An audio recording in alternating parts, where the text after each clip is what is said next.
یہ ہے ساگری راولپنڈی کا قدیمی قصبہ۔ یہاں پر علاقہ کی تاریخی غلہ منڈی ہوا کرتی تھی اور پھر وقت نے یوں پلٹا کھایا کہ یہ تجارتی منڈی سنسان اور یہاں کی گلیاں ویران ہو گئیں۔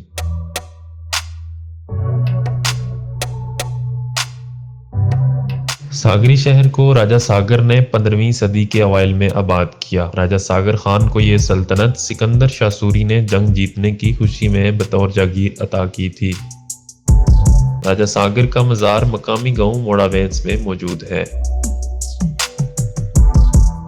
واقفان حال بتاتے ہیں کہ نصف صدی قبل تک لوگ دور دراز سے اونٹوں اور گدھوں پر سفر کر کے یہاں خریداری کے لیے آتے تھے۔ ساگری تاریخی لحاظ سے بھی اہمیت رکھتا ہے۔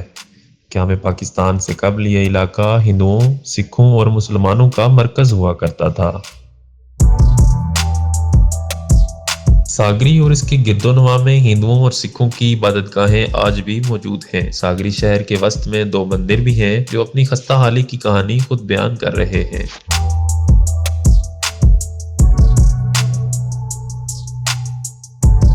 یہاں پر لڑکیوں اور لڑکوں کے لیے الگ الگ تعلیمی درسگاہیں بھی قائم ہیں۔